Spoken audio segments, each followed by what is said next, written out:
Welcome, everyone, to another episode of the light-hearted entertainment show where we look at comic book, movie, news, TV, games, all kinds of crazy things. It's Undisputed Nerds, ladies and gentlemen. I am one of your hosts, the Gentleman, the Gamer, here, as always, with what I can only describe as a fellow gentleman, and dare I say, a captain, Zane Taicho. Say hello, Zane. Good morning, good evening, good afternoon, one and all. Oh, and good night. Hello. Oh, good night. How are you, Zany baby? Are you doing well? I'm I'm a little bit under the weather, dare I say. So Yes. yeah, but I'll bounce back. You know. Yeah. If you It's guys part like of the my human voice, condition. if you guys like my voice, you're going to get a lot of it this episode. So brace yourself, ladies and gentlemen, because Zane is feeling a bit worse for wear, unfortunately. Poor man that he is. I was going to ask what you've been doing this week, but I would guess the answer is Lemsips or some kind of in-bed tonic. Well, when I'm ill, what I usually like to do is just binge watch Pirates of the Caribbean. It's just weirdest. it's the best trilogy pick me up, you know, just a wild adventure with Orlando Bloom. The best. They really need to put that on the poster for Pirates of the Caribbean. If you're looking for a trilogy pick-me-up, pick the Pirates of the Caribbean movies. You don't mind if you fall asleep because you've seen it all before, you know. Exactly. And as I said to you before, now post-trial, it's safe to watch again. So that's good. I'm glad you've had lovely Jack Sparrow keeping you company all week. That's what we want to hear. We want to hear you being warmly embraced in the bosom of pirating lore. So yeah, I'm trying to think of what I've done this week. I went to see Elvis, the Baz Luhrmann film Elvis. How was that?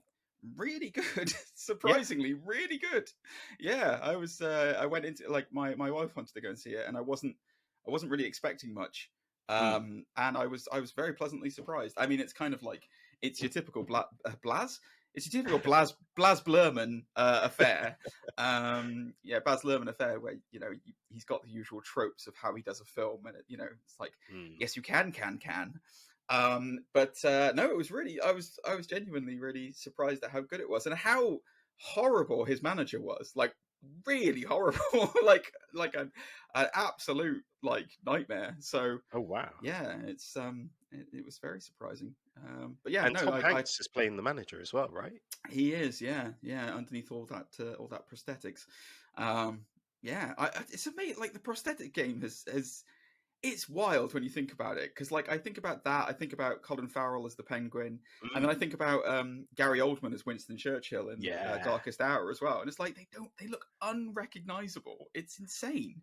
So yeah, but very good. I would if you're looking for, I would say, if you're looking for a film to go with your partner, it's a cracking shout, and to go to a non-comic booky one.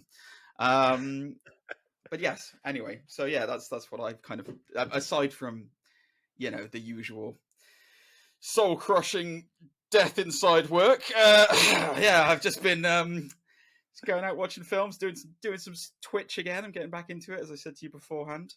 Yeah. So yeah, that's been good. But yeah, no, it's busy been man. And keeping up with, well, no kidding, busy man. I've been trying to catch up on TV shows as well since I got back off holiday. He's honestly, listeners and viewers, he's been keeping me very busy, has the Zane Taicho, because not only have I had to watch this week, I know, listen, woe is me, first world problems. Not only have I had to watch Miss Marvel this week to keep up to date, but also I watched the entirety of season 3 of Umbrella Academy, and I watched Stranger Things in one day. Like, it's mental. What are you doing to me, Zane? You're killing me inside. What are you doing? You're operating on my level. You just need to add The Boys to that list, and then and The Boys. I've been watching The Boys as well. Oh yeah. You're all elite now. That's it. There we are. Do the Young Bucks pose. I'm wearing a Bullet Club shirt as well. Other wrestling shirts are available. So yes, The Boys. The reason why I didn't bring up The Boys is because we'll talk about The Boys for a season review, guys, by when it's done. But at the moment, The Boys, as far as Trauma Fest is concerned, that is it's occupying its own space inside my head, because I lock it away every week and I go, don't want to think about that until next week. Thanks very much. especially with this week's episode. Jesus, like Yeah, that is it's the something. love sausage. You know exactly what I'm talking about. It's But yes. yeah. I was going to say Mm. the milking of a cow.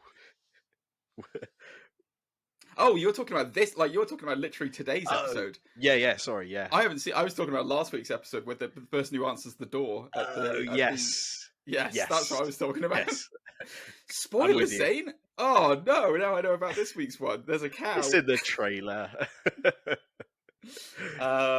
Well, anyway, we are not talking about The Boys this week. We actually are not going to talk about Umbrella Academy, although I did enjoy it, just for the record, guys. We're going to be talking about Stranger Things this week, aren't we, Zaney boy? Yes, of course. Stranger Things has arrived. Volume 2 of Season 4. I said that backwards. It's fine. Let's carry on. The feeling was there. It's all good. Yes, Yeah. Season 4, Volume 2 of Stranger Things has been released. Was it worth it doing just 2 episodes? Well, they're quite long episodes, so I don't know why they didn't cut them into like 4 episodes personally, but there you go. I don't get it. So yeah, we're going to be talking about that. But Zane, Yes. Zane, serious questions now. Okay. What always happens before the main event? What are the 2 regularly recurring segments that we have? Some would say the best segments, so much so that we separate them onto their own channels, such as Undisputed Nerds Strikes Again, where you can find tips and bits, where we discuss some of the highlights of the news that come out about comic book movies and things of that nature. But not only that, we see what's all the rage with Nicolas Cage. Oh, we do. What do you say we cut the chit-chat? A-hole! Whoa, Nick, that's a bit full on tonight, isn't it? Blimey. Well, there we go. I guess he wants us to get on with it, Zane. All right, so this week on What's All the Rage with Nicolas Cage, I think this actually speaks a little bit into his attitude this week, actually, Zane. He's obviously very furious with us and wants us to really kind of get on with it. So I think this might come out of this. So again, for those of you who are not educated on What's All the Rage with Nicolas Cage, I read out from The Bizarre Life of Nicolas Cage a headline and then part of the article, and I get Zane's reaction to it. So, are you ready for this one, Zaney baby? It's a good one. Yeah. All right. He hijacked a plane's PA and almost got arrested with Charlie Sheen, who had cocaine. Whoa. So you want me to read this article? Yeah. All right. Nicolas Cage keeps some strange company. God knows how you become friends with Nicolas Cage, but this one time, Nicolas Cage, halfway through a flight he was on with Charlie Sheen, got on the PA and told everyone he was the pilot, that he was not feeling well, and that he was losing control of the aircraft. You know, that old hilarious chestnut. After they landed, the pilot came out and yelled at Cage, "Not cool, not effing cool, man." At this point, the door to the airplane came open and there were 6 armed police officers waiting for them. This is where Nicolas Cage's blind luck came in. He pointed to Charlie Sheen and said he had nothing to do with it. The reason for this was because Sheen had an 8 ball of cocaine wrapped around his ankle. He then just apparently very gingerly, very delicately, and very politely talked his way out of going to the airport jail. Oh, wow. So, yeah. This is also, by the way, on a little bonus tidbit for this. Charlie Sheen and Nicolas Cage once flew from LA to San Francisco. Right. I don't know why they haven't just created like a reality show where Charlie Sheen and Nicolas Cage go on trips together. But anyway, Cage apparently referred to one of the flight attendants as a goddess. And that is where Sheen got the idea to call women, and his women specifically, goddesses, which, if you didn't know, is a thing that he does. Yeah, he's weird. But there you go. Anyway, how do you feel about Nicolas Cage almost hijacking an airplane and going out of control with Charlie Sheen? That's... wow. That is hilarious. It's probably fair to say Nick has a movie out right now.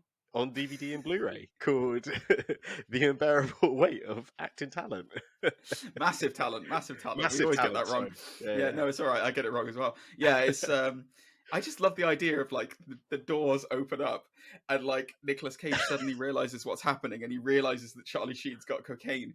And the first way to like avoid suspicion is to point right at the guy who's got the cocaine and just go, "He didn't have anything to do with it." That doesn't look sus at all, Nick. It's got to be like fear and self-loathing, sort of like weird vibes, hasn't it? Like, I've been a fool. Charlie Sheen has made a fool of himself. Doesn't he go around calling him his attorney? This is my attorney. Yeah. Oh, imagine if Nick Cage actually called Charlie Sheen his attorney. That would be amazing. The attorney had nothing to do with this. Oh man, I need to watch Fear and Loathing again. It's been way too long. Anyway, we're still going on the Nick Cage bandwagon. Friend of the show, Nick Cage. If you're out there, Nick Cage, send us a message because we'd love to have you on. He goes to Nick Cage fan events. Like, you know, there's nothing to say he wouldn't come to this. But anyway, yeah, there'll be more. What's All the Rage with Nicolas Cage next week. But before we get on to all those sexy links that we'll give you at the end of the show, Zane, it's time. The time has come. A word from our sponsors. Let's have a quick little word from our delicious sponsors. Zane, did you know that I love to surf? No, I didn't. I know, it's amazing. You'd never believe it looking at me, but I am an avid surfer. Not of the sea, though. Oh, no. I am a surfer of the World Wide Web, my friend. And let me tell you something. When I go surfing, I definitely need some protection. Not the usual kind of wetsuit, though. I need some VPN. Do you know what VPN means, Zane? I don't. What's a VPN? Well, it would be a virtual private network. And let me tell you, we here at Undisputed Nerds are being sponsored this week. And a big thank you to the episode sponsor, Surfshark VPN. You can get Surfshark VPN 83% off and free months free, Zane, if you go to surfshark.deals/Undisputed Nerds and enter in the promo code Undisputed Nerds. Surfshark VPN lets you trick your device into thinking it's in another country, which opens up a whole world of content library, Zane. So think about it this way. If you're in the UK, you can watch US Netflix, which has a far bigger selection of movies. You can get all of your Batfleck content that I know you love, Zane. I know you're looking for. If you're outside of the UK as well, you can watch amazing apps like BBC iPlayer. And if you're in the US, you can finally get access back to the old WWE Network with its far superior functionality. We've been using, me and Zane have been using Surfshark here at Undisputed Nerds for a while. It is our official VPN, and it doesn't just let us gain access to all the comic book movies, but it also secures our networks by encrypting internet traffic, keeping our location and download history private. Thankfully, so that people can't see me purchasing wetsuits. My favorite feature on the Surfshark, it knows when my phone leaves a trusted connection, like my home or work internet, and it immediately turns on to prevent interference. It's like having, I don't know, Batfleck's Justice League for your phone, Zane. I know exactly what you mean. And I know you've got a lot of Batfleck on your phone right now. So sign up to Surfshark today by using our link in the video description below, surfshark.deals/Undisputed Nerds, where you'll get, again, 83% off and your first 3 months free if you use the code Undisputed Nerds. We really appreciate it if you just at least check them out, as they're a great company and we love working with them. Support Undisputed Nerds and support your internet privacy with Surfshark. So, in addition to that delightful sponsorship that we have, thank you very much, we had something else come out this week. It was the end of Stranger Things. The clock has chimed 4 times, baby, and Stranger Things Season 4 is in the can. And we are going to be giving a review of it now. So, spoiler alert, guys. Full spoiler alert for all of Stranger Things Volume 4. We're going to be covering Volumes 1 and 2. And we're going to be talking about the effects of what has happened, and also the ramifications and the speculations of where we think this is going in season 5. But before we do get to the spoilers, we'll do the same thing that we do every week. So I'm gonna steal from your Jurassic World Dominion episode, and we'll do a countdown, Zane. Okay. And we will give our opinion. So on this show, we give either disputed or undisputed, whether we don't like it or we do like it. And there's no in betweens. It's just those two. That's it, undisputed or disputed, and then we'll go into what we liked or didn't like about it. So, are you ready, Zany baby? And we'll do a countdown, and then we just say the first, whether it's disputed or undisputed. Are we doing it on 3 or 1, 2, 3? Blah. 1, 2, 3, go. Okay. All right. Ready? Yeah. 1, 2, 3. Undisputed. Undisputed. Okay, I was a bit delayed. That's fine. You're good. You're good. We're both doing the same thing. I didn't hear it first, so that's fine. Yes. Good. Awesome. Good. We're on the same page. Yay. Yay. Okay. Excellent. All right. So, Zane, do you have a list of things for us to go through in terms of conversations, or should we just wing it this week?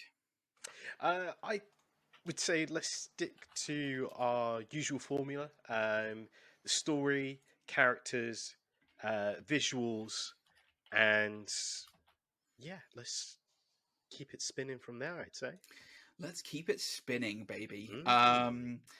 So for those of you who have not seen it, so when this is a plug for when Zane was away, but when Zane was away, myself and Rinsler did a preview breakdown of season 4 of some of the stuff that we thought was going to come up.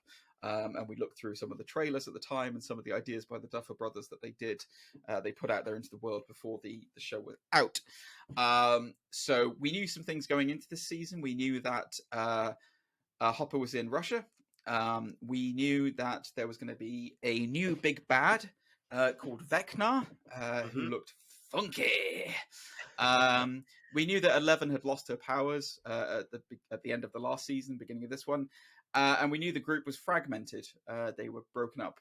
Some of them were in Arizona. Some of them were still in Hawkins. And they were all over the place. It was all different parts of their lives. Dustin had a girlfriend now. It was all very confusing.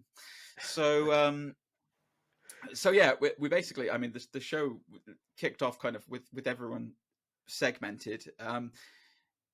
I think character-wise, there's the only issue I have with kind of sticking to our regular formula this week, Zane, is there's a lot of characters to go through in this. There is a lot of characters, yeah. So I don't know whether you want to kind of talk about it group-wise, maybe, in terms of kind of like, maybe we talk about the Russian group and then the Arizona group and then the Hawkins group, adult and then kid, because again, there was loads of different threads in this and loads of different bits and pieces. Do you have any thoughts on that? Where did you want to go with it? Yeah, I think if we talk about the different groups, that would be ideal. As an overall sort of story for the season, how do you feel it played out? Especially, it was split into 2 parts, and as you said previously, it's the episodes are kind of segmentedly different in terms of their length and things of that nature. How, as your experience with the media, how have you found it? Do you think it's detriment to it, or do you think it's played to its strengths? This is my favorite season of Stranger Things. Like, this season was absolutely amazing. Like, it was so well done from beginning to end. And the only part that I would say that gets a bit bogged down is the Arizona stuff with Elle, but we'll come to that. Sure. In terms of lengths of episodes and that kind of thing, I think that I don't think the Duffer Brothers really care about how it's segmented. I think they write a story. I think they obviously, we say this like we said with Game of Thrones, but they obviously have a long-term plan for where they want the series to go. It seems quite clear that that's, they're working with a beginning, a middle, and end, and like we're coming up to the end now. And I think they write an entire season, and then they just film it in one big chunk, and then they go, okay, if you have to cut it here, here, and here. Yeah. And then they probably talk to Netflix, because I honestly, Netflix is in a bit of a problem at the moment because there are so many. When they started, there was no other streaming service really on the market that was doing what they did, and they had so many exclusive shows. Making a Murderer comes to mind. Like Better Call Saul. Great actual Netflix owned shows. All the Marvel stuff at the time, like Daredevil and all that stuff. People wanted to have Netflix. There is a big problem that they face at the moment in that this market is so saturated. They are losing subscribers hand over fist. And what Netflix have basically been finding is that people, when a new show comes out that they want to watch that is Netflix exclusive, because Netflix doesn't tie them to any contracts, they'll sign up for a month, watch it in like a week, and then immediately unsubscribe. And Netflix loses subscribers hands over fist. So what they're trying to do is they're trying to encourage repeat subscriptions over multiple months by delaying full lengths of shows so that people can't just binge and then ditch. Yeah. I don't know if this is the right model for that, because you get a very weirdly segmented double episode at the end where it's like you said, the bottom end is heavier than the top, so to speak. And I will say this, the quality of the show made it so that I was fine with it. But like, if they start doing this for every show, it's going to get really, really old really, really soon, because I don't want to watch. Speaking personally, I don't know about viewers and listeners out there, so if you're listening, let us know. But like, I personally don't want to go through an entire season and then sit through a 2.5 hour final episode. Yeah. I could watch a Disney exclusive movie for that. There's no reason to go through that amount of time. Segment it into episodes. I don't know why they did that. I honestly don't know why they did that. Why did they have an entire first volume of like 45-minute episodes to an hour episodes, and then have two which are just mammoth? And you could have easily split that into 5 episodes. I don't know whether there's like a limit of the number of episodes that they can have per season with Netflix or something like that, but it's bizarre. Like, it's really weird. I have no idea. I don't think it didn't harm this because it's Stranger Things. No. But I can see it damaging other franchises if that's what they want to start going with, Yeah. I think you're spot on the money there. Like, if this became something of the norm, then yeah, it does depend on the type of story, the IP. Because I mean, for example, I haven't seen The Irishman because I know it's 3 hours long, and it's like I don't think I'm gonna commit to something like that. But I know Stranger Things, and to Stranger Things, even though I know this is part 2, I was happy to devote an hour to one episode and then 2 hours to the last episode, because it's an IP I know and love, sort of thing. So again, I wonder if that has a play in it as well. Plus, nothing really has stretched this long when it comes to Netflix IPs as well. As you mentioned before, there's not a lot of Netflix original things that extend further than 3 seasons. So and I was quite surprised that I think there's people already talked about a season 5. Like, maybe I'm getting ahead of ourselves here, but as I know, yeah, there is going to be a season 5. It's confirmed. It's already confirmed. I went into this season thinking this was the last season. Oh, right. Okay, I knew it wasn't the last season. There'd been an interview. So with the Duffer Brothers, they'd already confirmed that they were doing 5 seasons, and that's the end. So the next season is it. This is the end. Just to slightly correct you there, Zane. The first episode of Volume 2 is an hour and a half long. Okay. Wow. And then I'm just looking at it on Netflix now as we speak. So I was like, man, that seems what they just could have done 3. That seems weird. But yeah, the first one is an hour and a half long. The second one is 2.5 hours long. So why they didn't cut that into 4 episodes, I don't know, because they could have quite easily done that. But there you go. I guess it does make it feel a bit more like a big movie feel. It doesn't make it feel like, oh, this is a big epic movie at the end. Oh man, let's go over. I mean, okay, so I don't think we need to talk too much about the kind of setup for everything. This is Stranger Things, guys. If you're not on board with Stranger Things, you shouldn't be starting with season 4. That's for damn sure. You need to watch this in sequential. It's like the MCU.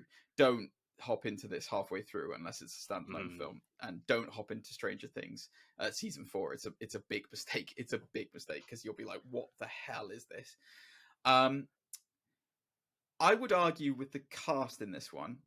Yeah. Some of the cast members felt completely superfluous and pointless this season. When we look at the cast, I think the key cast members in this, 11, obviously, like front and center. Max, surprisingly, like this season is like front and center. She's in it so much, like so much. After her brother dies in the previous spoilers, after her brother dies in season 3, she is all over the show in this season. Dustin is in this a lot. Nancy is in this loads without Jonathan this season, which is kind of weird. And then fan favorite Steve is back in this a lot. So in terms of the groups, kind of the groupings together, so the Byers have moved away. So Will and Joyce have moved away, and they've taken 11 and Jonathan with them. So they now live in Arizona, and 11 is trying to accommodate to student life in a funky high school in Arizona. And due to her immense trauma with growing up, she's not finding it very easy to fit in. So she's having a tough time at school. Will is trying to be there for her, but is kind of just in the background. Jonathan has become a massive stoner. I wondered if that was like a joke to an extent, knowing about the actor. Yeah, possibly, yeah. I don't know. And Joyce is kind of mourning over Hopper, who she thinks is dead after the end of season 3. He's not dead though. He's in Russia. He's in a Russian prison, and he's being treated very badly indeed. He's also befriended a Russian security guard over there, who I know the actor's name. I can't remember what it. I know the actor. Sorry, I can't remember what his name is. I will find the name before the end of the episode. It took me the longest time to recognize him from Game of Thrones. Yes, and it's ironic that he's the no face, which is I know. The most hard. His whole job is not to be recognized in Game of Thrones. I keep wanting to say Jem'Hadar, but that's a Star Trek alien race. Is the Jem'Hadar? I don't mean to say what's his name. That's going to drive me absolutely crazy. No, not Yuri. It's not Yuri. Oh God, Zane. It's gonna plague my brain throughout this entire thing now if I don't find out who that is. Tom Vasily, Dmitry Antonov in the show is played by Tom Vasily. Yeah, he's like you said, he's the man with no face in Game of Thrones. He's been in loads of stuff. He's been in absolutely loads of stuff.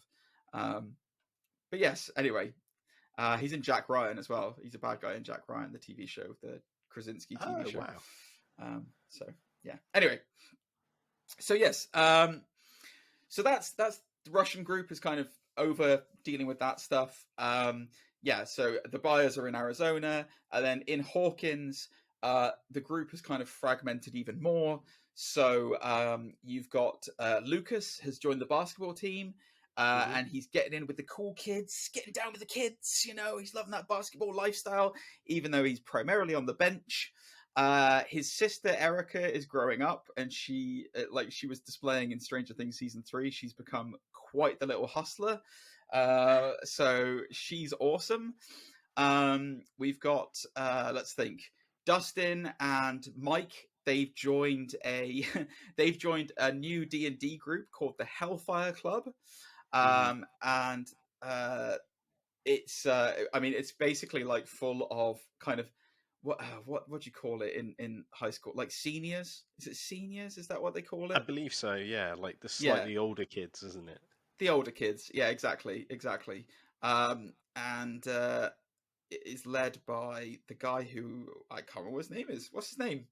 Eddie Muntz. Eddie, that's it. Thank you. He's led by Eddie. Yes, thank you. Eddie Muntz, new cast member this season.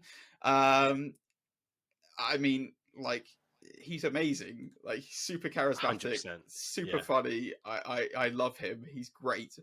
So yeah, they're doing their D&D thing. Lucas is separating off and going elsewhere. And then you've got Steve and you've got Robin, who are now working in a video cassette shop. For those of you who don't know what video cassette shops are, there was a little franchise called Blockbuster for a long time. I've never felt so old explaining that to somebody, but there you go. And then Nancy is still working for the paper, and she's a hotshot reporter. Oh, and Max Mayfield as well is like I said, she's mourning her brother's loss, and she still kind of like hangs out with. She's kind of middling between Lucas and Dustin and that kind of crowd. Yeah. God, was that a good recap of where everyone is at the beginning of the show? Pretty much, yeah. I'd say so. Do you want to kind of... Where do you want to go from this point? Because there's a lot to unpack. Let's go plot. Yeah, let's go plot. So, now that we've set the scene for where everyone is, there is something strange in their neighborhood. And who are they going to call? Well, nobody, because there's some weird things happening. It's almost like there's stranger things happening, Zane. So there is a popular girl, Christy, and she is having trouble sleeping. She's getting recurring headaches. She's seeing the school counselor about it. Things are going crazy, and she doesn't know what to do about it.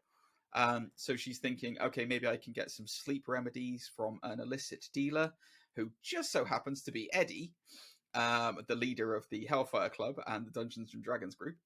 And so she goes to his trailer to buy some drugs. Let's be clear, sleep aids so that she can sleep. It's not necessary that she's doing cocaine and stuff, but she wants something quite strong to be able to sleep. And then we're introduced to one of the key themes of this season, which is really horrible murders. Zane, I don't know if you would like to. I can try, but would you like to try and describe what happens to her? Oh, wow. Yeah, it's a nightmarish set of events of hallucinations, of being approached by this trans-dimensional being known as Vector. It goes full... Vecna. Vecna. Yes. It goes full Nightmare on Elm Street more than anything, doesn't it? Yeah. Like this whole idea of, going into their sort of deepest thoughts and using that against them and their nightmares and such to... Yeah. Yeah, no, you're right. You're bang on the money. Yeah, so... Them. Yeah, the Duffer Brothers said in the lead up to the Duffel Bags, they said in the lead up to the show that one of their kind of like bucket wish list things that they wanted to do was kind of a Freddy Krueger inspired villain who was kind of similar in a way to the Nightmare on Elm Street series in the way that he would haunt and torture and murder his victims. And there's a lot you can see. So Vecna is this season's big bad. There's always a big bad every season. The Demogorgon, then there was the Mind Flayer, then there was the fleshy Mind Flayer, and then there's Vecna. And Vecna is the big bad, and you can totally see in the conceptual design of Vecna, that they took a lot of inspiration from Freddy Krueger and Nightmare on Elm Street. For a start, he's horrifically kind of like almost like scarred over his body. We don't really know kind of what he is, whether he's a mutant or like some weird creature that's born of the upside down that we just don't know about yet, because he's very humanoid. He's got a humanoid form, but he's horribly disfigured and got all these horrible fleshy tendrils.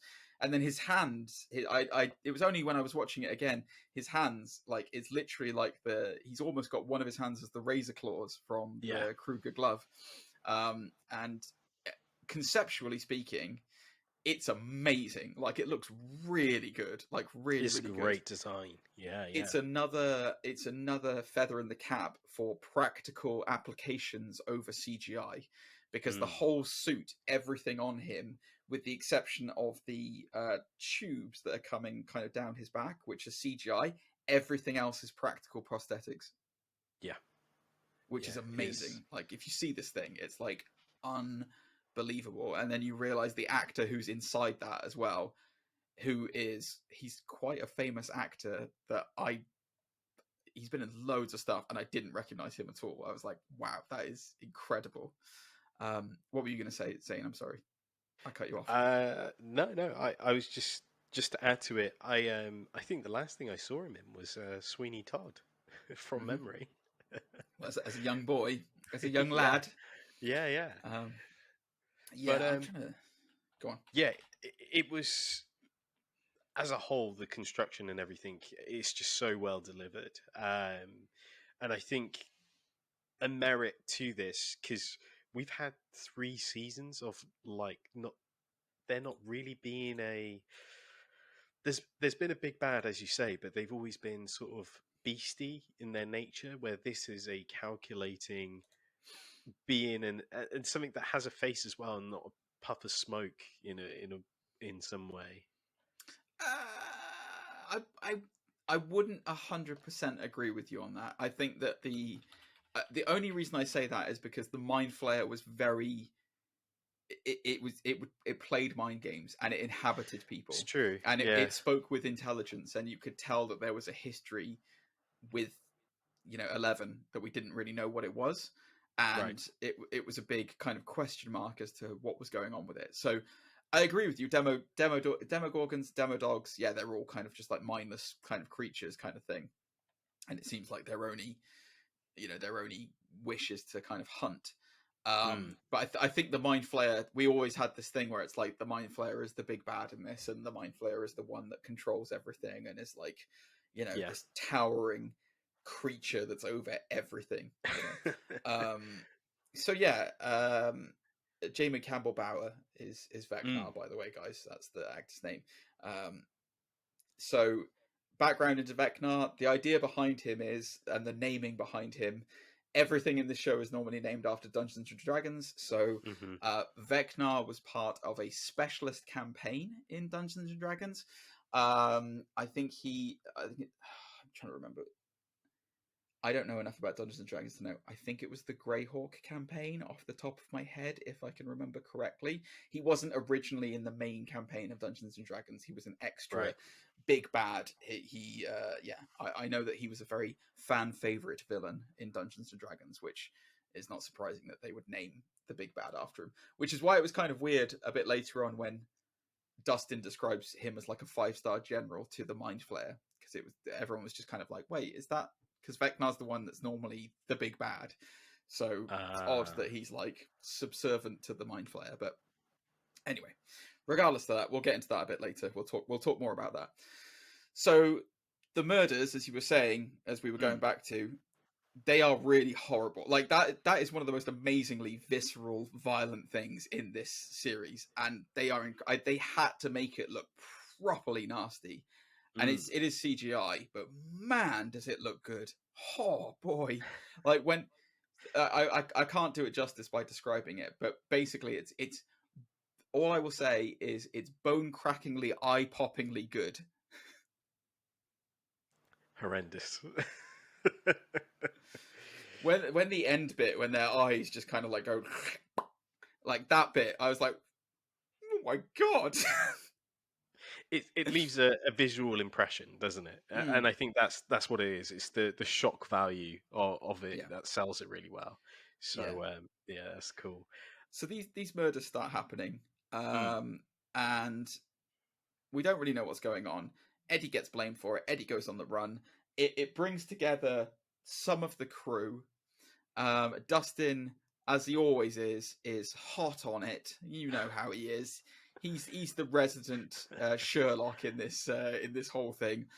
He starts piecing things together. There's probably more to it than just Eddie being able to twist and shout her into multiple different, horrible poses and positions. And he starts to bring the band back together. I will say that the first half of the series felt like a slow a slow kind of like meandering towards them all getting back together eventually, or at least getting into two groups of teams, if that makes sense. Would you agree with Yeah, me on that? yeah, yeah. Now you said it. The build to a certain point, it was slow, but I guess because there's so many moving parts as well. Because not only is that happening, we're checking in with Joyce and her telephone-based role. We're checking in on Hopper and like how he's breaking his ankle nearly every day to get out Oh the yeah. chains, and it's that kind of there's things constantly happening. There's the military stuff as well that I Yeah, completely I was gonna forgot get to about that. Yeah. until the second part kind of reintroduced it. I was like, oh yeah, the military were investigating, and that's a whole element. Yeah, so there were two parts of this series that I didn't like. Um, Yeah, so I thought that 11 in high school, it was very cliched fish out of water scenario that like we've kind of seen all before, and I questioned the idea that like she would struggle to integrate into social groups when she's already kind of done it with yeah, Will, and like why is she not attaching to her brother, who is mm, there with her. It's like why is she out on her own all the time? It's like, okay, she's getting bullied. I that sucks. And anyone who's getting bullied out there, speak up and tell someone you need help. Like don't mm. live in quiet and fear. But by the same token, like you had your brother there. Like why, Will, I would like to ask you right now, Zane, Yeah. what is the point of Will Byers now? I have no idea. Right? I have no, because there was a lot of theories around Will going into this season, Yeah. because he was painting again, and he uses the same line as when he was doing the drawings of the mind flare and stuff. Mm-hmm. And the perception was that maybe he was, uh, I don't know. There was a lot of fan theories, like maybe he's a mini big bad of his own, like maybe he's It's just an really avatar weird. of, yeah, It's very weird. All he wants, seemingly, is to stay as a child forever and to play Dungeons and Dragons and Nintendo with his friends. That seems like that's the only motivation for the character. I don't know if like they're trying to insinuate that he's gay, because there's been quite a lot of times when he seems like he's in love with Will. Not with Will, sorry, with with Mike. Mike, And yeah. and like it's like this awkward thing of like he sees 11 and Mike getting along, and then he's like pining after Mike. It's just kind of like, wait, is this more than just a friendship to you, or like what is this? I don't understand. It's very weird. It's very, very weird what's going on with Will. Mike as well is another character where it's just like he's 11's love interest, and they've positioned him like when the first series came out, he was like the lead, like he was Yeah, like the yeah, yeah. star of the show. And Finn Wolfhard is amazing. Like he's a great actor. And now he's kind of just like 11's arm candy. And he was described as the heart, but it seems like all he really does is just yell at her to fight. There was a lot of criticisms in the first part of this season that all of his actions are very self-centered, Yeah. and that kind of, again, a lot of speculation going into part 2 was that maybe that would lead to his death. Like, if he's being very self-centered, We will get to that, my friend. That is a big thing where I was like, yeah, yeah, but yeah. Go on. it doesn't come to fruition. There is a resolve, but his character development, it seems to have like completely halted to, Yeah. I don't know if it's season 2 or 3, and yeah, it just doesn't seem to be going anywhere. And I think he's scared to admit to 11 that he's in love with her, because he doesn't want her to forget him and then to really hurt him because she's so much more OP than he is. Which, I mean, that kind of I can understand where he's coming from with that. yeah, But yeah, you're right, the motivations for everything are just really weird. And that whole Arizona thing, and then her smashing the kid in the face with a skate roller, a roller skate. yeah. Skate roller, man. Sorry, it's Friday night, guys, and I'm tired. My apologies. Yeah, hitting him in the face with a roller skate, like that whole bit was just kind of like, okay. It just seemed like a perfect excuse to get the doctors back involved, to be like, Yes. 11, we need to treat you. Let's treat you now. And it's like that would have been so much easier if she'd have just said, I'm not coping well with this. I need my powers back. I need to go and find the doctors and get them to help me. It would have been and it would have been more power to 11 to kind of like take control of her own destiny instead of it just being kind of pushed into her every single time, you know. But like again, I know a lot of comparisons have been made to Star Wars. Like 11's journey is similar to Luke's. With the Nina project, it's very much Empire Strikes Back, where she wants to go, but her mentors are telling, no, you need to finish your training. As you say, in Star Wars, Luke makes the decision to go to Dagobah, and look for Master Yoda. Where as you say here, he kind of gets pushed into it, doesn't he, by Ben, I guess. But yeah. I mean, it is a little bit. It's a debate that can be had for many a time. That was the first trope of the show that I didn't like. The second trope that this one really did bother me. So, Zane, Hopper is in a maximum security Russian prison where they are experimenting with Demogorgons, demo dogs, all kinds of horrible nastiness from the Upside Down. Hopper is a prisoner there. First of all, he's been there for how long? 8 months, give or take, I think it is, when the show kicks off. First of all, he's never had to fight any of these Demogorgons or anything like that, so it's all new to him when they're ritually sacrificing prisoners every now and again, which I thought was quite weird. Okay. Secondly, how did he send a Russian doll to somebody in America with all those stamps on it? And like, he's in a maximum security prison in Russia, like basically the Gulag. And like, he's able to just send parcels willy-nilly to America. How does that work?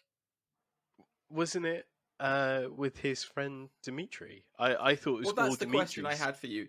Was it all done through Dimitri? That was the question I had. I wasn't sure if it was all done through Dimitri, if I've missed a part of that, and it was. Because I know that Dimitri does the phone call, doesn't he? Yeah. I assumed that he said, in so many ways, get a message to Joyce, and then the method is left.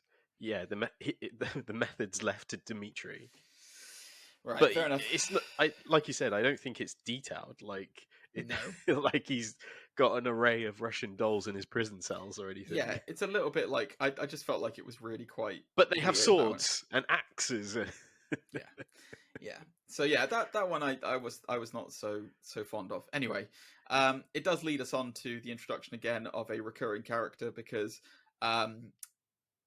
Joyce, in her kind of search for Hopper, the truth behind Hopper, she goes and meets up with Brett Gelman, aka Murray Bauman, again, and we get Murray back for another season. Spy Murray Bauman, who conspiracy theorist, sees it everywhere, speaks fluent Russian. Brett Gelman's one of the best parts of this show. Like, he's fantastic as Murray, and I love him so much. Like, when he was like a weird sex pest in season 3, thinking that him, Joyce, and Hopper were gonna have a threesome every 5 seconds. It was hilarious, and he's hilarious. And like, they make Murray a bit softer this season, and like a bit more relatable and nice. Yeah.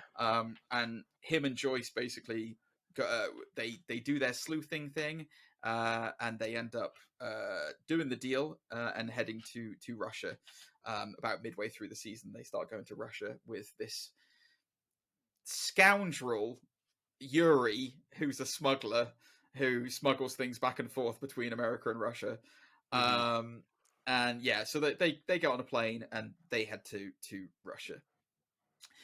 Whilst that's going on, I'm trying to keep a recap of everything that's happening on this review. It's really hard.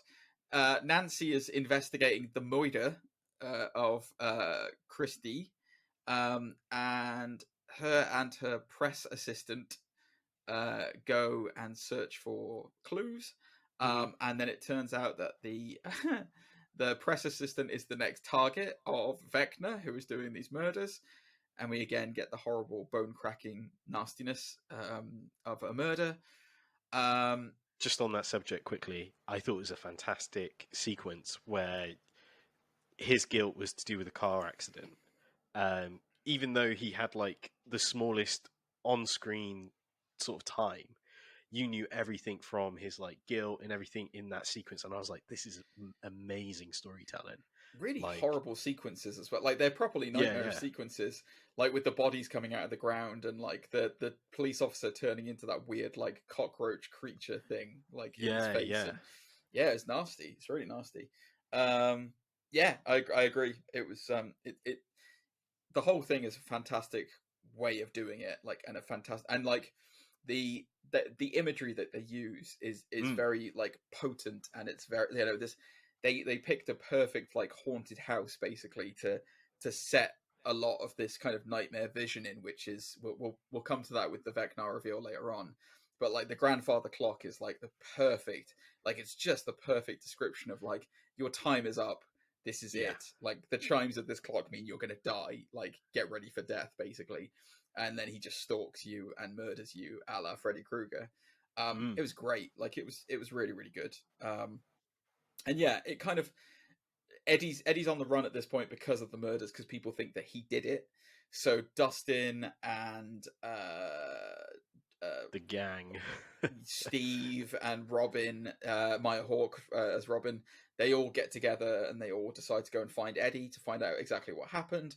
And then Nancy's doing her own investigation, and then obviously another murder happens. Police still think it's Eddie. They meet up with Eddie, and then Nancy meets up with them. And then we get a really cool cameo in this season, which was very, very, very awesome. So we get Freddy Krueger himself, Robert Englund. Nancy and Robin go to a mental asylum because there seems to be some kind of strange imagery relating to a murder house that was in Dawkins, where a guy killed his kids and wife and then blinded himself. So yeah, it's kind of a short cameo from Robert Englund, but it's very effective. It's very horrible. Well delivered, yeah. It's his sort of storytelling and the way he projects that narrative about, you know, the events that take place, so well delivered. Of course, a little bit of prosthetic work with the fake eyes and stuff, which is a nice element added. But you mean he didn't gouge out his own eyeballs? Oh man, what kind of a method actor is he? Jeez, come on, Robert Englund, pick it up. But yeah, I thought it was really cool. Like, what was I going to say? Yeah, really cool. It was a great sort of, in a similar way that they had Sean, what's his name? He plays as Sam. I always refer to him as Sam. Sean Austin. Yes, from the Goonies, was in season 2. From the Goonies? From Lord of the Rings, you mean? Well, yeah, but he's also in the Goonies. I know, but like, if you were to say Sean Austin is his name, by the way, Sean Austin. Yeah, if you were to say Sean Austin, the famous actor that's been in, you would not list his first film as The Goonies. You would list it as Sam from the Lord of the Rings. Well, that's why I said Sam before it. But the reason I was going to say The Goonies is because in The Goonies he says treasure map, and in the second season it's all to do with like the tunnels are like a map, and he's like, it's like a map. Okay. Yeah, that's fair. So it's another sort of cameo reference. Got you. I understand. I see what you mean. Yeah. Yes, I do see what you mean.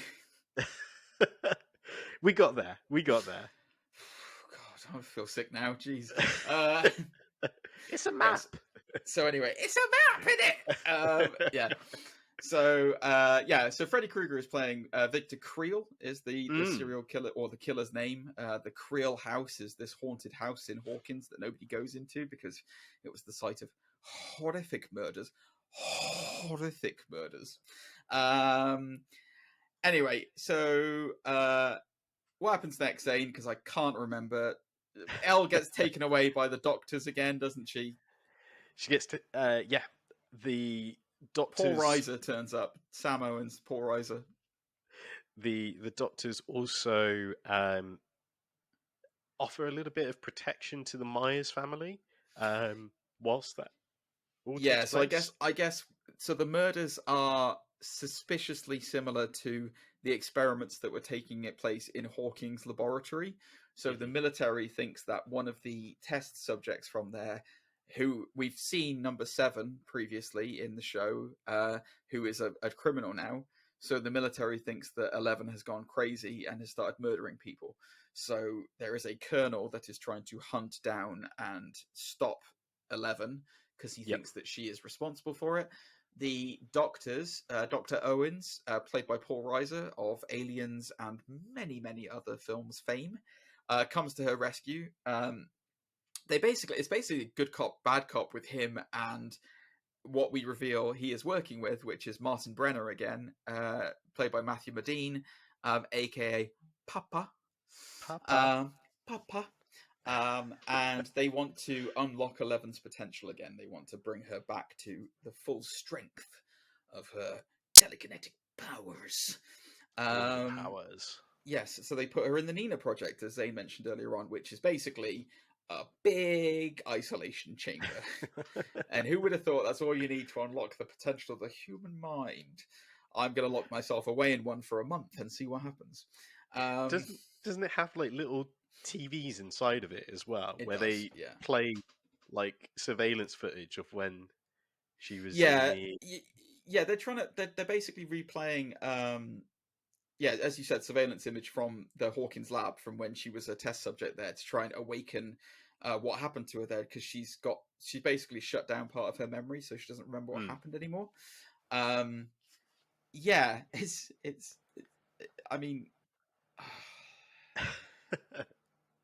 It's an interesting way of trying to get telekinetic powers, but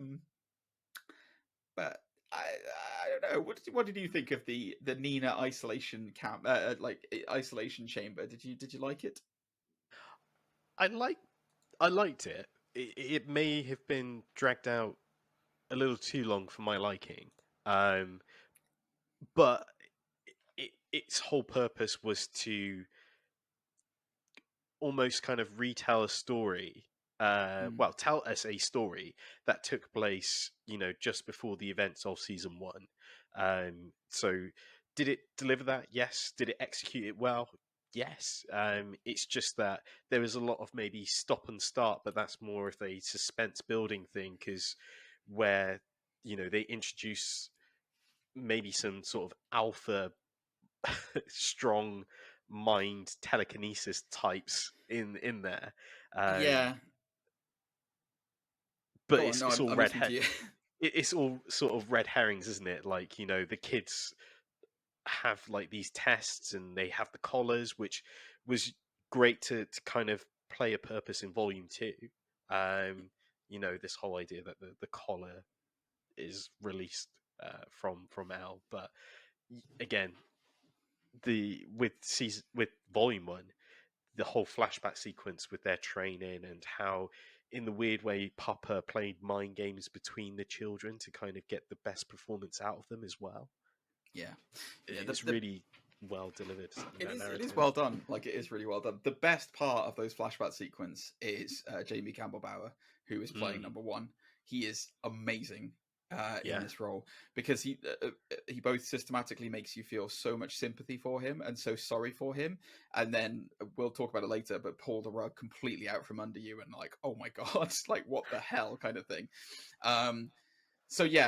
Elle's having this experimentation thing going on, and then we flash back to Hawkins in present day, and the latest victim of Vecna has been killed in the lake. Lucas's friends have kind of gone a bit crazy after, I guess, the boyfriend of Christy, who dies in the first episode.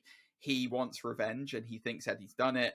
Lucas obviously is not really, he wants to be part of the cool kids, but he also thinks this is wrong, so he's not really with them, but he's with them, and he's, anyway, he tries to the lead guy, who I can't remember the name of now, I apologize, but Christy's boyfriend basically tries to kill Eddie with a friend of his.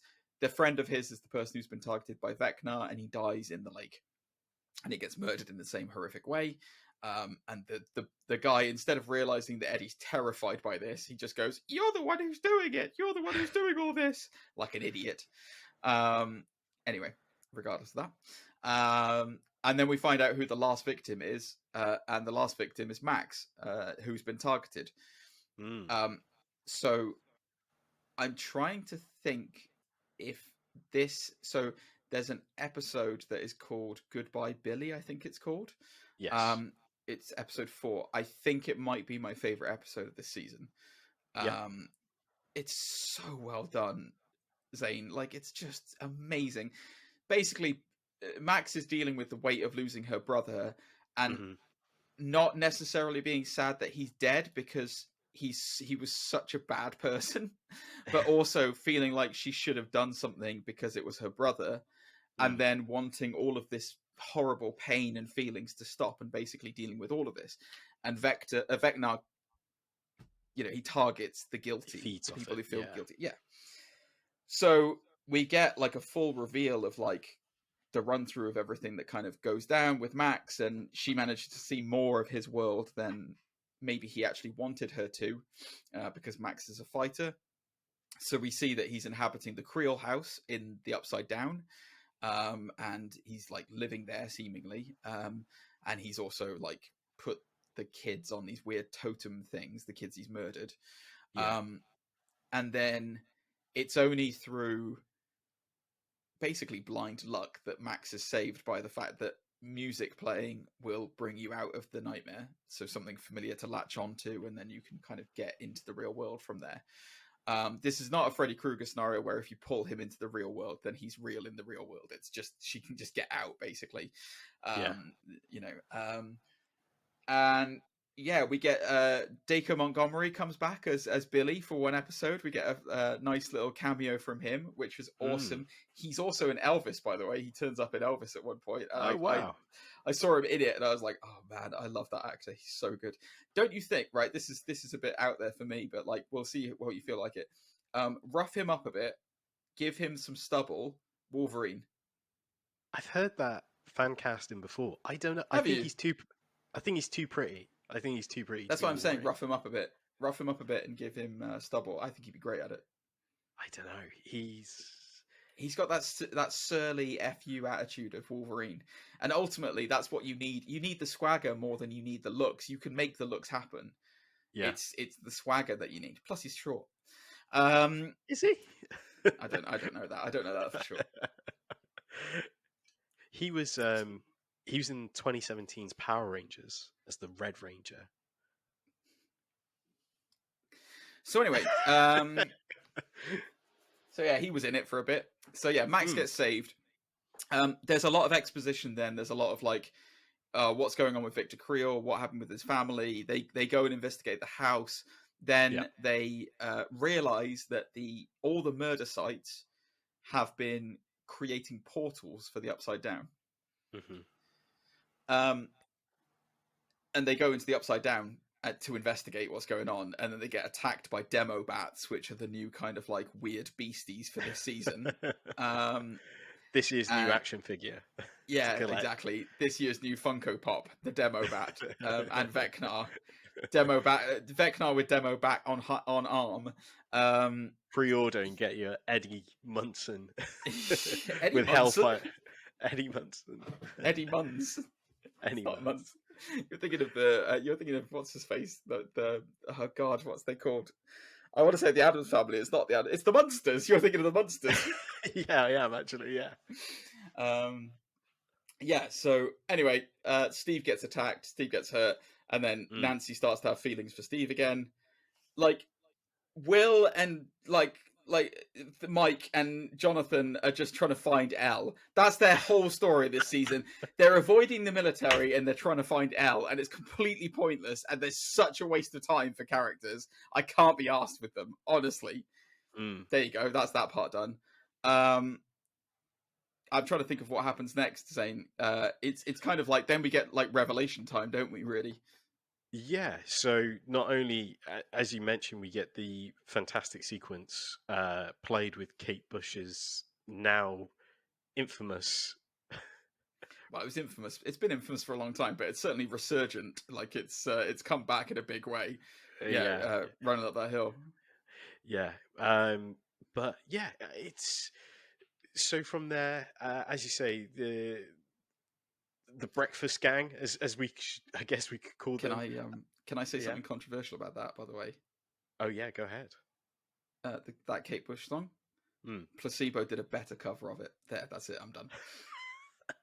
Come at me, nerds. Come at me. If you see the first time I heard that Placebo one was in the Shawn Michaels versus Undertaker promo. Oh wow, yeah. So, yeah, go back and watch it. You'll see. It's the same song by Placebo. It's amazing. The first Shawn Michaels versus Undertaker. No, the second one. The second. Okay. Yeah, I'll check that out. Yeah, you did it. Go on. What were you going to say? Sorry. Yeah. So Steve gets injured by some bats horrifically. You said that so enthusiastically. Steve gets injured by some bats. I remember watching that on a flight, and I was like, oh, like they just go for his ribs. Like, do you know what I mean? Like they kind of bite it. Yeah, they go for a little nibble, don't they? Yeah, it's not nice. Yeah. Well, you'd go straight. I mean, Steve looks tasty, so you'd have the ribs first. Surely, go on. I don't know. All right. Anyway, superfluous. Let's carry on. Yeah, I'm trying to remember now. And then, yeah, like you said, it goes into revelation mode after that. Yeah, so we find out. So there's been a big question mark hanging over Stranger Things right from the get-go, is what happened to the rest of the students, because 11 is number 11. So where's 1 to 10? And we get the revelation that James Campbell Bower, who has been playing this very kind, like basically orderly, who has been helping her out through the thing, he's got a chip inside him that inhibits his power. And it's revealed that he is number 1. And not only is he number 1, oh boy, is he a bad person. Oh boy. And it turns out that he is actually Henry Creel, the son of Victor Creel, who actually committed the murders of his sister and mother, and was going to kill his father before bad things turned up at police turned up at the house and whatnot. And he then, now that the taps are off with his powers, he systematically goes through and massacres the entire Hawkins laboratory, with the exception of 11, who he recognizes as a kindred spirit and wants to basically take over the world with her, is his real plan. He identifies more with a spider than he does with a real person. And yeah, he's really bad. He's really, really bad, and it's great. Like, it's awesome. And I'll tell you why it's super awesome, Zane, is because I put out 2 theories on the podcast in the predictions. One was that Eddie was going to be a major player and probably going to be revealed to be maybe number 1, possibly, and that number 1 is going to be revealed to be the big bad guy behind all of this.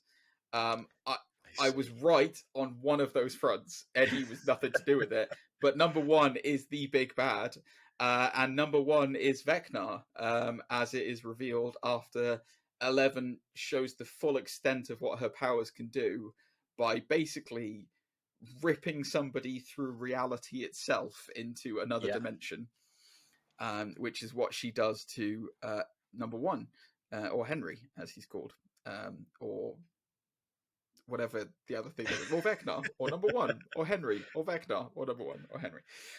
It's a great reveal. It was a great little fantastic plot twist, because I when he was trying to help her escape, I thought, oh, this is the events that lead into season 1.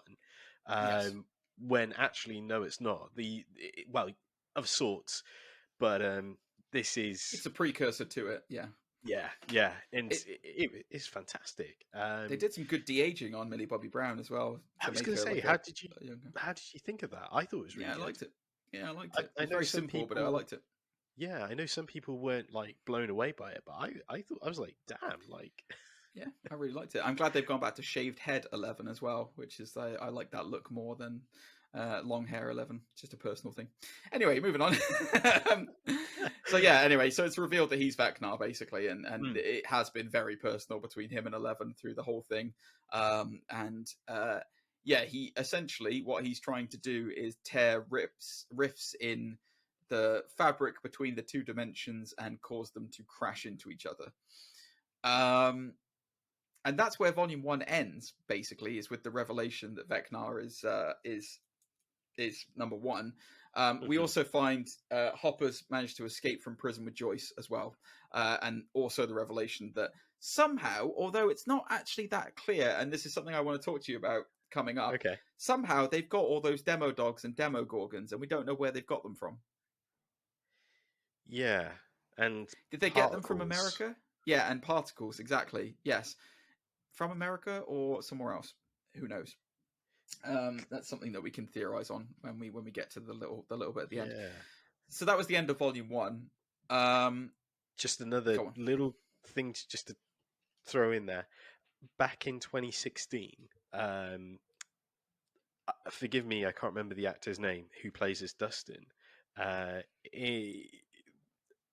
With all the other kids, they did like an interview for TV and stuff, and he mentions in 2016 that the brothers had told him that they have this whole idea that the big bad would be one of the kids, as he rightly said, numbered from 1 to 10, who had survived, would be a future big bad sort of thing. Which is Gatton or Gaten Matarazzo. Gaten Matarazzo, who I can never say his effing name right. But yes, that's Dustin.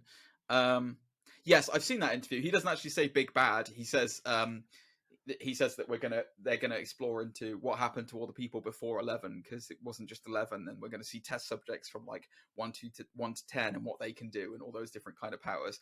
So they were talking about that before, like, and the involvement with, like, you know, the Upside Down and that side of things. He talked about it quite openly in an interview, and I think everyone was just looking at him going, shut up. But that's amazing, like, you know, that they've had this concept since 2016, and, you know, they've kind of shaped it into something fantastic now. Do you know what I mean? Like long-term storytelling, man. Like, that's what you're supposed to do, you know. It's beginning, middle, and end. That's the whole point. That's why it works. Yeah, so I think that it was really nice tying it all together with the Creel murders as well, and having it be this kid, and having the whole thing just very neatly, like, synced together so that all these threads kind of fold into one and everyone is on the same path. So that was volume 1. Volume 2, the first episode of volume 2 is, I think it's called Papa, and it's basically all about the relationship between at the heart of it, it's all about the relationship between Dr. Brenner and 11. And how she's been influenced by him over the years, and you know, did he make her a monster, or was she already a monster, and all this kind of jazz, and what he was doing ethical, and so on and so forth. And the core factor is that 11 gets her powers back in overdrive. Like, she's super strong, she's buffed, she's hench, she's ready to rock and ruin. There's also the revelation that we finally get to the idea of what Vecna is trying to do. Dr. Brenner describes it as, imagine the walls between reality as a concrete dam, and if you chip away at the concrete enough, eventually the whole thing will crack and fracture and collapse. And that's what Vecna is trying to do. He is chipping away by creating all these different portals in reality to open up and merge the two worlds together. That's the grand scheme of things. I like that. Right, you're going to love this. Ever since Doctor Who season 2, with the Dalek and Cybermen at Canary Wharf. Go on. I love analogies that kind of give you an idea of what we're dealing with. So when David Tennant explains the crack in the window and how it splinters, I think that's amazing. So anything I watch that has, like, world devastation events, and you just need that small analogy to kind of be like, I'm with you. It binds it all together, doesn't it? I love a little analogy like that. So when he's there with the pencil and he's slowly bending it, and he's like, it's like a dam chiseling away. I was like, here we go. This is your moment. Yes. So I don't think we'll go into the full ins and outs of everything that happens in the episode, but we'll talk about the big takeaways of the final 2 episodes. So Dr. Brenner dies. He's dead. He's gone. Papa is no more. Papa, go bye-bye. Papa go bye-bye. Papa Nicole, Papa bye-bye. Dr. Owens is taken into custody by the military. The military are still after 11, although they are kind of leaning more towards the idea that maybe it's not her, maybe it is her. They're not really sure now. The Scooby Squad, let's call them the Scooby Squad in Hawkins, because frankly, the Pizza Squad in Arizona are doing nothing. They're just still trying to find 11, and they eventually do. Whoop-de-doo. And then they put her in a freezer so that she can actually be involved in the final part of the show. Honestly. But the Scooby Squad in Hawkins, they've devised a plan to kill Vecna. Mm-hmm. Dustin has theorized that Vecna is at his weakest when he's inhabiting the mind of someone else and his body is vulnerable, which turns out to be completely correct, except for a few minor problematic things. So they use Max as bait again. They lure, because Vecna has chosen her as the final victim, and once it's like you choose the final victim, you're basically like cursed. It's like the black spot in Pirates of the Caribbean, Zane. There's a good callback. Yeah, so there's this big long sequence in Max's head. 11 mind hops into Max's head without them knowing it. A long and short of it, Lucas is trying to protect her. The bad guy who was Christie's boyfriend, who's gone psycho and wants to shoot everyone, turns up, threatens Lucas because one of his mates has seen them at the house, at the Creel house, doing stuff. They get into a big bar meet, at which point the cassette player is broken, and so they can't bring Max out of the curse or the trance or whatever it is she's in. Steve and the rest of them get trapped in a hallway and get choked for a very long time. Can I just point out? A very long time. And then Dustin and Eddie are distracting the bats. There's systematically the most cool and most weird decision in the entire show, where you get Eddie playing Master of Puppets on the guitar on the roof of this trailer in the Upside Down, which is amazing. It looks so good. And like, the music was just enough to get me pumped immediately because I love that song. So I was just like, yes, this is awesome. I was really excited to see that sequence as well because it's in the trailer. And yes, it looks. Yeah, it looks just as amazing with the red thunder and it really does. It really shredding does, it on the axe. Yeah, so, yeah. And then he makes the weirdest character decision ever, which is not to run, but instead to distract more. Why? Why did he do that, Zane? What was the point? It's his whole character development moment, isn't it? Like, great. Well, it's the what I took away from it. Right. I get that he wants to be a hero, right? I get it. I understand that because everyone thinks he's a murderer and he ran. But like, that's not the right way to do it. Like, nobody's gonna give a monkeys if you die in the Upside Down. Nobody's gonna know. So like, he just like gets chased away by these demo bats. And by the way, he rides exactly towards the area that they're trying to get him away from. I just want to point that out. So like, you're not helping anything by doing that, Eddie. You're making it worse. And then, okay, so this is where I got slightly frustrated as well. Right. So the end of the show is there's a big fight between 11 and 1 or Vecna. 11 obviously wins, and she wins from having the power of Mike in her corner. Go and watch it. You'll see what I mean. I mean, that aside, okay. So there's two things. So first of all, Vecna has 2 Molotov cocktails thrown on him, and he's okay. He gets shot how many times? Like 5 times. Mm-hmm. And he gets thrown out a window, but he still survives all of that, and he's on fire. Yeah. Okay.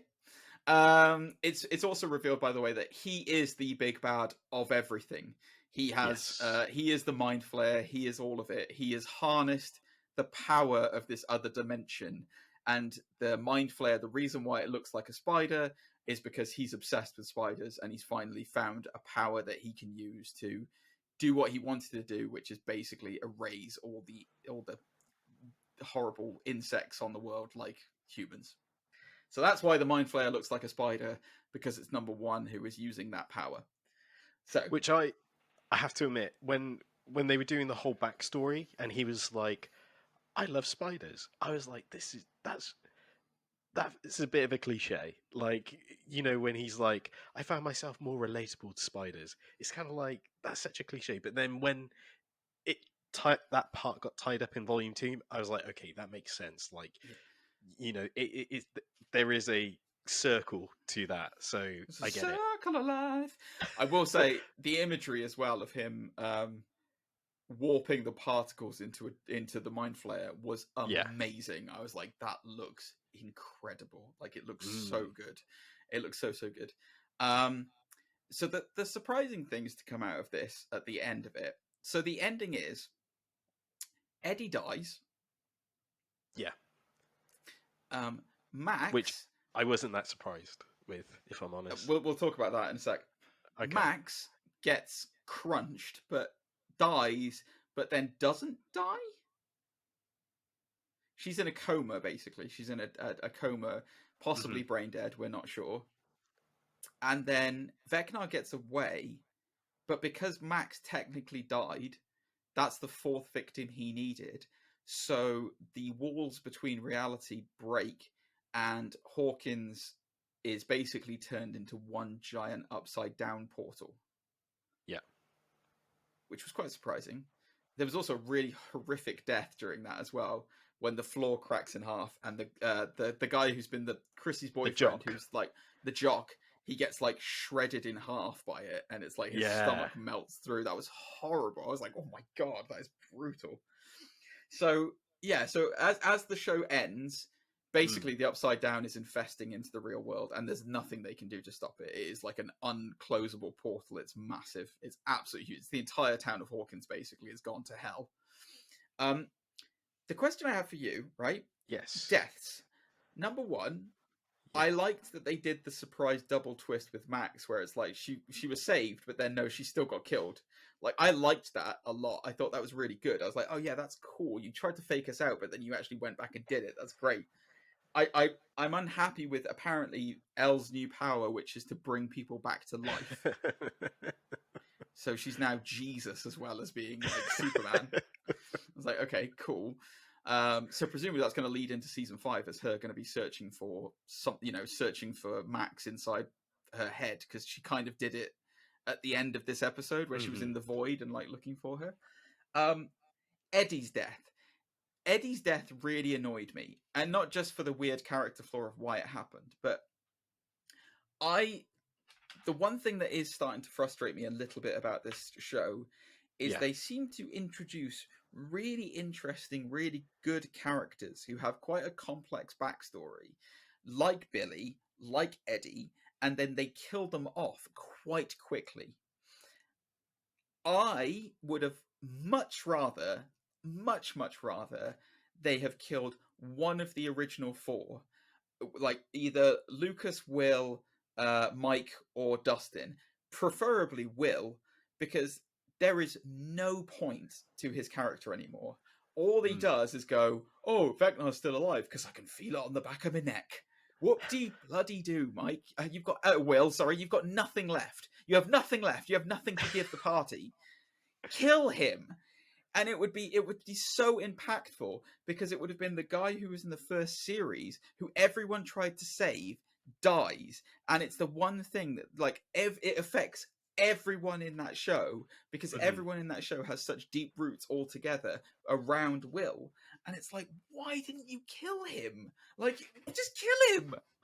Why kill Eddie? Eddie just got introduced. I don't have emotional stakes enough with him yet. Will, I've got to the point where I had, because you know a lot about Eddie. Fine, but I've had those emotional stakes with Will, and it's got to the point now where I'd rather see him die. But you know what I mean? It would have been so much more. I feel it would have been much more poignant to have a season 1 cast member go, and he's not going to make it to season 5. Do you know? And then the game would have changed, where it's like, oh my god, anyone can die in season 5 if Will can die. I really went into this volume 2 expecting a lot of the cast members to go. I know they've been teasing, and saying bits and pieces in interviews and online and stuff, but I was, as you say, expecting Mike to go.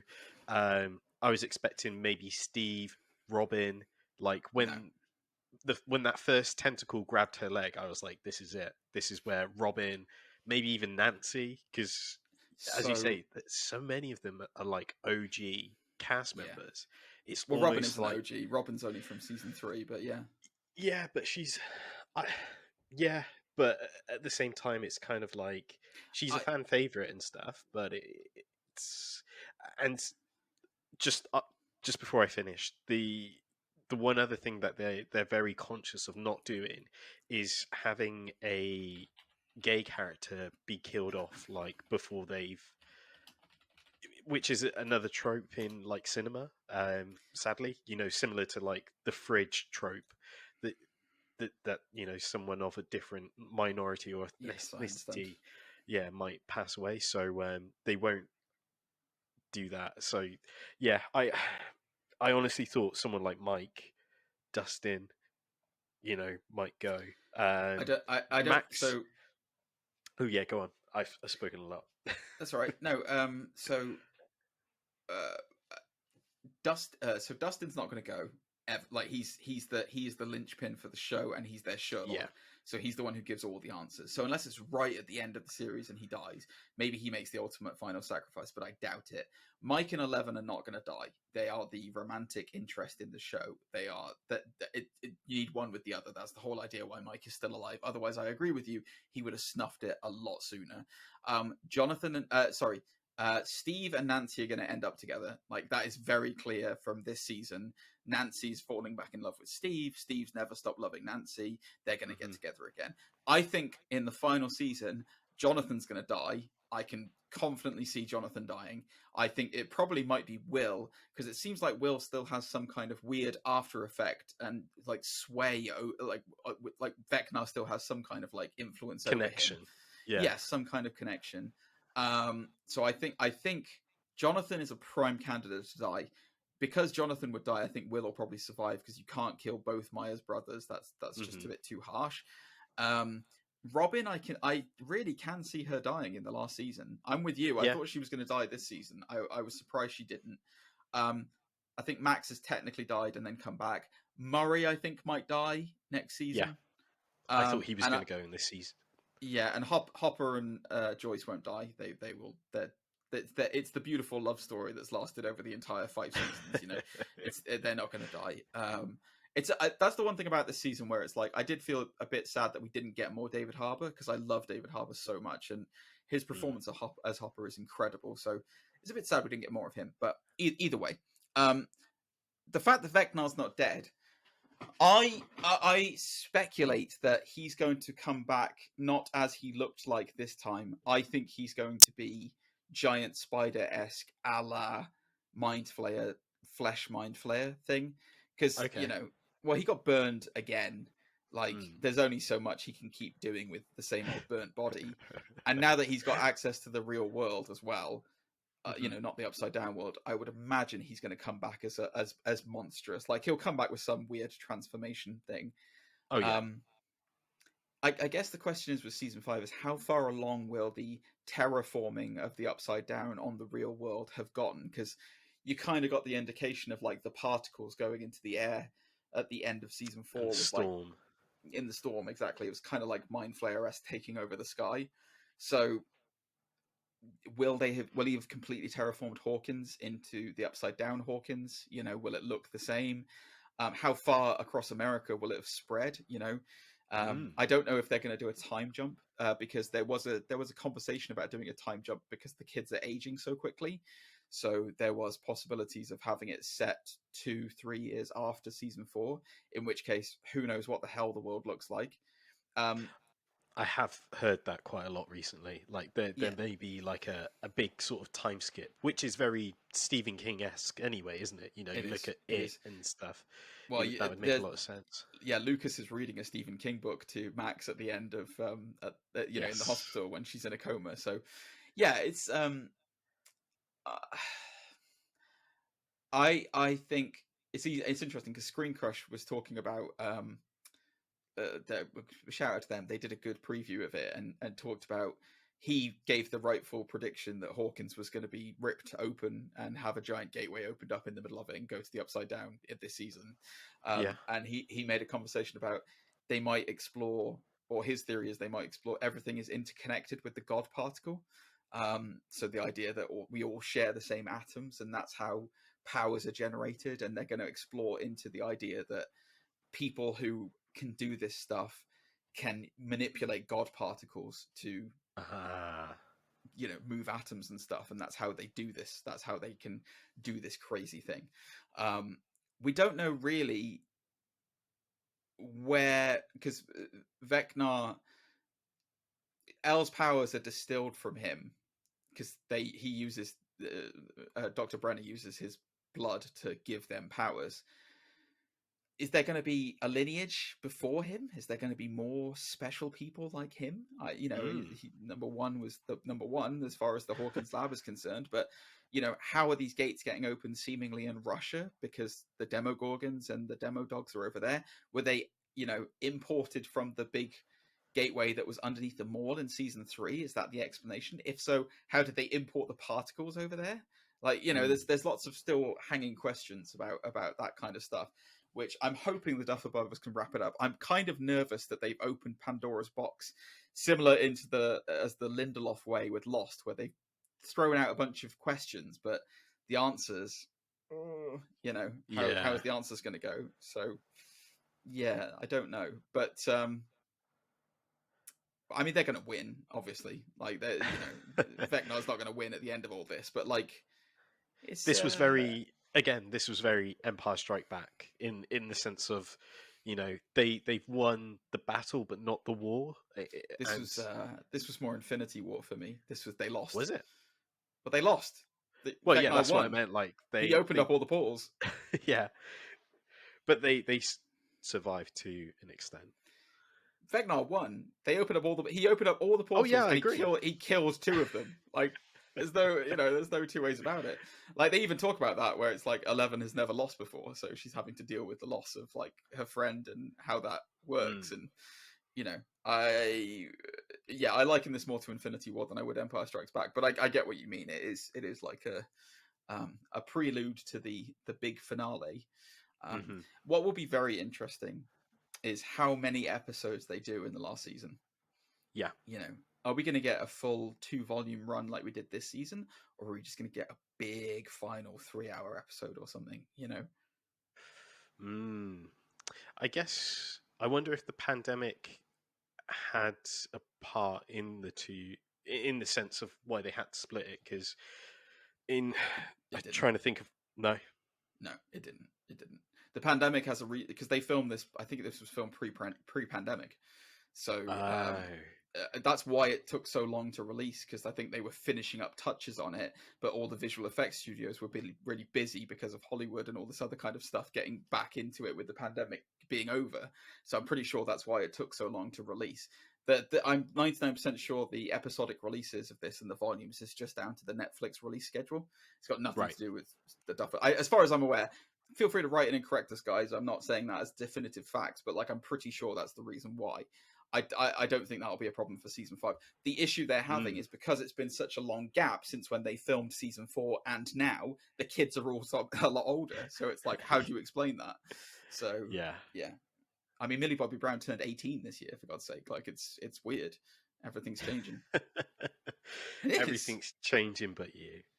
Well, that's depressing. Fantastic season. I love more, personally speaking, I love any of those scenes in the void, where it has the black water and the black background. Oh yeah. Oh, I love those scenes so much, and broke my heart a little bit when Lucas had Max in his arms, and as you say, she survived so much of the attack and was I'm scared and all that, and I was oh my god, Max survived it once and has barely come away from it a second time. But then,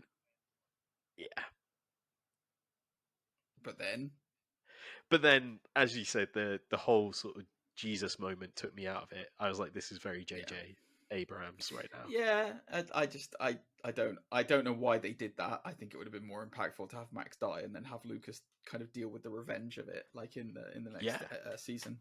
But who knows? Who knows where they're going with this? You can't really predict it that well. Although I did predict that Vecna was number 1, so I'm just going to remind everyone of that until the end of the day.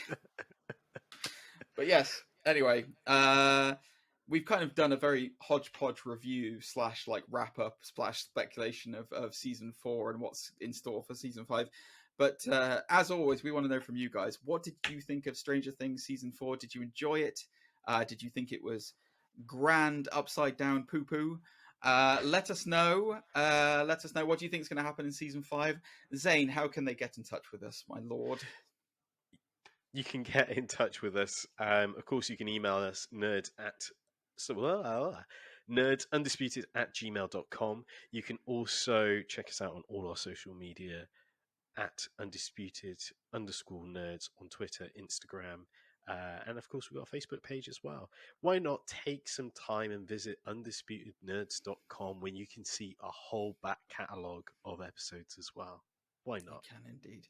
Yep, ranging from various hairstyles that I had over the pandemic and beyond. Yes, you can get me on Twitch. Sorry, just to add in, I'm twitch.tv/gentlemanthegamer, streaming every Tuesdays and Thursdays currently. Come along and, talk to me, because I like to hear from people. You can also get me on the Instagram, at gentlemanthegamer. What are we doing next week? I can't remember, Zane. What are we doing? What's coming out? I think we've got Love and Thunder, haven't we? That's right. It's Thor. Oh, yes. Oh, I can't wait. Oh, I'm so excited. I'm so excited for Thor. Sorry. Gore the God Butcher. Come on, symbiote theory. I've got to be right. This could be my second theory of the year that's bang on the money. So, yeah, we've got Thor. The Boys would have ended next week. Is it next week that it ends? Yeah, because there's only 8 episodes, and it launched with 3. Really? I didn't know that. I didn't know it was finishing next week. Oh, that's sad. It's been a good series. Oh, that's depressing. Stop finishing things. Like, we didn't cover Umbrella Academy because of Stranger Things. Stop releasing things at the same time, companies. Stop competing. And then I think the following week will be the last Miss Marvel. Yeah.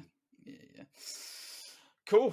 All right. Well, it's been a long one, but I've enjoyed it. Thank you, Zane. I appreciate you're not doing too well this week, so thank you for sticking with me. That's okay. Guys, I hope you have enjoyed, and make sure you stay safe out there. Take care of each other, love each other, and keep it fresh. And we will see you next week. Goodbye. Make sure everyone. to check out. Make sure to use the link down below for Surfshark VPN, yes. and all the relevant links will be in the description down below also. This is why he normally hosts, guys. All right. See you next week, guys. Cheers. Take care. Bye. Bye.